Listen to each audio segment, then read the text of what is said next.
Morning లేవగానే ఏ హడావిడి లేకుండా చాలా సింపుల్‌గా ప్రిపేర్ అయ్యే ఈ సేమియా ఉప్మాని పర్ఫెక్ట్ మెజర్‌మెంట్స్‌తో ఎలా చేయాలో మన వీడియోలో తెలుసుకుందాం. Welcome to beginners food. దీనికోసం ముందుగా స్టవ్ పైన పాన్ పెట్టుకొని కొద్దిగా ఆయిల్ యాడ్ చేసుకోవాలి. ఆ తర్వాత మీకెంత కావాలో అంత క్వాంటిటీ సేమియా ఉప్మాని యాడ్ చేసుకోవాలి. కొద్దిగా ఫ్రై చేసి పక్కకు పెట్టుకోవాలి. అదే పాన్‌లోకి ఒక టేబుల్ స్పూన్ ఆయిల్ తీసుకొని పల్లీలు కూడా ఫ్రై చేసి పక్కకు పెట్టుకోవాలి. ఇప్పుడు జీలకర్ర, ఆవాలు, కొద్దిగా పచ్చిమిర్చి కూడా యాడ్ చేసుకొని ఫ్రై చేసుకోవాలి. ఆ తర్వాత ఆనియన్, క్యారెట్ కూడా ఫ్రై చేసుకొని, అల్లం వెల్లుల్లి పేస్ట్ కూడా వేసుకొని పచ్చివాసన పోయే వరకు ఫ్రై చేసుకోవాలి. ఇప్పుడు కొద్దిగా సాల్ట్ కూడా యాడ్ చేసుకొని, ఒక కప్ ఆఫ్ సేమియాకి కప్పున్నర వరకు వాటర్ తీసుకోవాలి.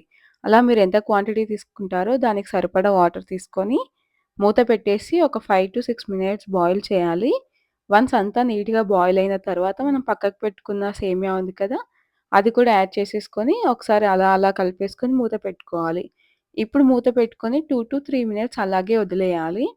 ఆ తర్వాత సేమియా స్మూత్ అయిపోతుంది. అప్పుడు మూత తీసి ఒక 1 ½ మినిట్ వరకు అలా వదిలేయండి. కలుపుతూ ఉండండి మధ్యలో. ఆ మిగిలిపోయిన వాటర్ ఉంటుంది కూడా అది కూడా అంతా ఎవాపరేట్ అయిపోయే వరకు మనం కలుపుతూ ఉండాలి. మాక్సిమం 1 మినిట్ వదిలేస్తే సరిపోతుందండి. అప్పుడు వాటర్ అంతా ఎవాపర్ అయ్యి ఈ విధంగా అవుతుంది.